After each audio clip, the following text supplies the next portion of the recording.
All right, welcome back. So somebody in a video that I put out a while back, I forget what it was on. It must have had political content in there. And one or two people were like, don't talk about politics, just talk about investing. And it's like, listen up, bitches. This is my channel. I'll do what I want. So it's like there's a little... Politics is part of real life. It affects the markets. It affects investing. So I will talk about a few things here. So tomorrow is the presidential debate, the first one, between Biden and Trump. And it'll be interesting to see how that goes. I'm not going to tune into it probably. I'll probably just catch the recaps that people post afterwards. But it'll be pretty interesting. Now, as you know, or maybe don't know, but Trump he's come out recently in support of Bitcoin and crypto in the United States. He actually said he wanted to have all the Bitcoin mined in the United States, which is not feasible. It's not going to happen, but it's a good thought. I mean, he might want to put resources towards increasing the amount of miners that we have in the U.S., which would be cool. I don't know that would give us an advantage in any way, but it would help crypto. It would help Bitcoin. And when you help Bitcoin, it helps everything in crypto, which is pretty cool. Then, of course, like politicians do, Biden jumps on the bandwagon and says he's in support of crypto. Surprise, surprise. I don't actually know how he's able to form cognitive thoughts at this point, and I'm being honest, like when I see videos of him at different events and stuff, I want, if that were my parent, I would be like, we're getting close to time for like an old folks home, honestly. So that's kind of it. And this is gonna, I'm sure it's gonna piss off the leftists and the progressives and the Marxists and the communists. I don't give a shit. Communism sucks. It's all a form of communism. It's just bullshit. And but anyway, so Investing for Freedom came out with a video and published it today. And, it said, hey, do you think, potentially the Grayscale trust, i.e. crypto, and the trust, could we see a pump tomorrow, like after the debates? And we could. It would be nice. We'd all like to see that. I guess this isn't, I've said before, it's like the summer is usually boring in crypto.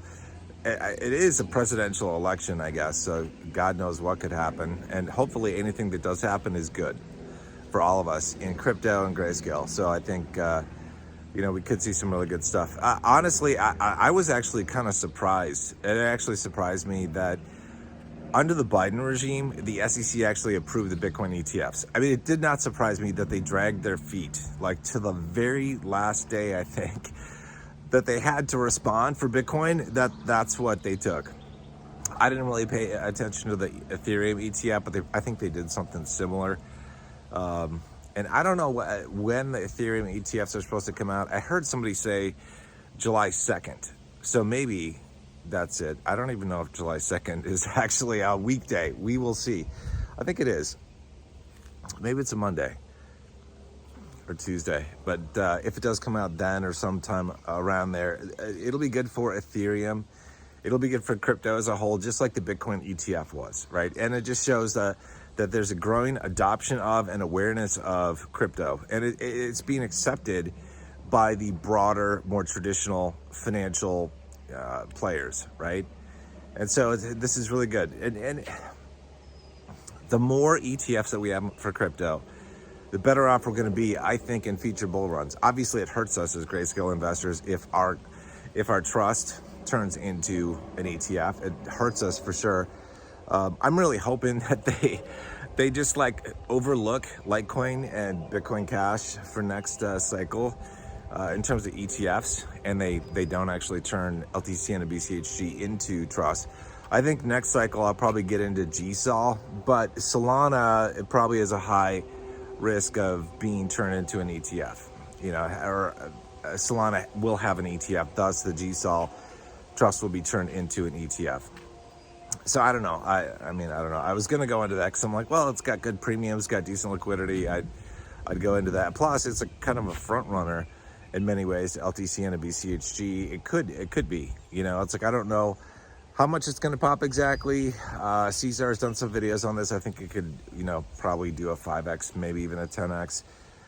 I suppose from here where we're at, depending on when it pops off. But we'll see.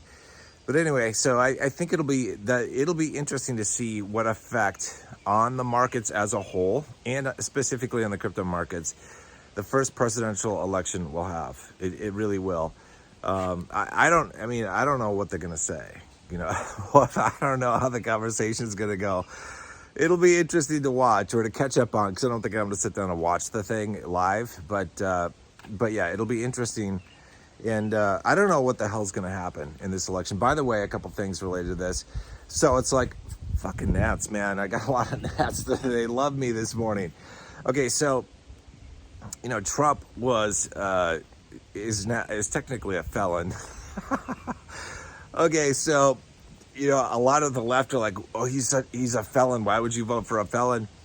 And now that the Democrats and the leftists that they're free of their own criminal behavior, but it's created this hilarious thing within the Black and Latino community where they're just like thug life bitches, and they're like, we're voting for this guy because they're portraying him as like a thug, as in that being a good thing. And I think it is absolutely hilarious that that this kind of backfired in a sense.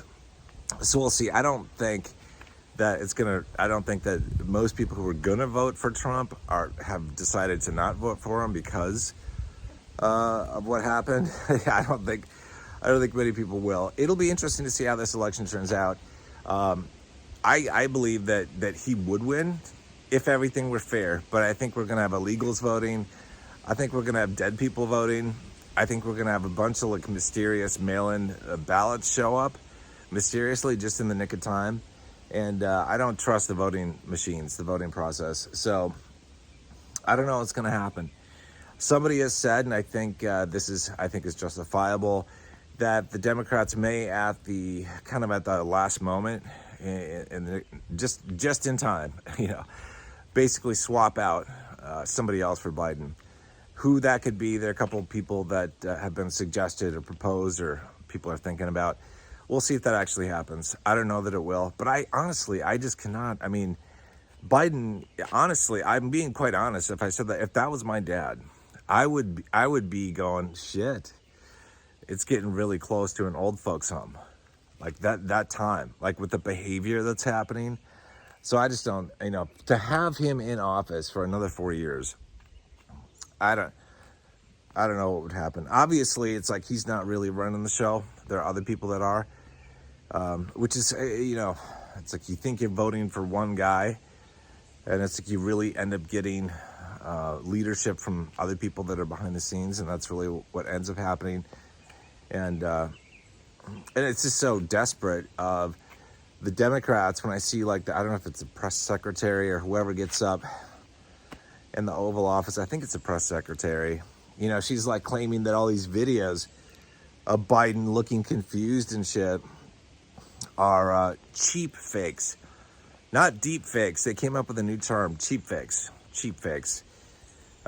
which is just ridiculous. It just shows but a lot of people believe them. And that is a sad statement about society. Actually, it is a very sad statement about society. I don't get it. But whatever. All right, so there's enough politics in here to piss off the Democrats, the progressives, the Marxists, the communists, for sure. Just the mention of Trump's name makes them have like a seizure and get all angry. But they're the ones that, I've said this before, I look at them and they're like the greediest people. Why? Because they want to have the government take away your shit in the form of higher taxation on estate taxes, income taxes, every kind of fucking taxes. They want to take away your shit, and that I look at being one of the worst kind of people, because that's dangerous. That's a dangerous mentality. Like if you've got somebody in your midst that's like that, I'm like, yeah, I don't trust you, motherfucker. Like, get away from me. Like, I don't want anything to do with you. And they just they don't seem to have their sense about them when it comes to economics, investing, taxes, anything. They're happy with having the border open down south. They're happy with sending money over to Ukraine.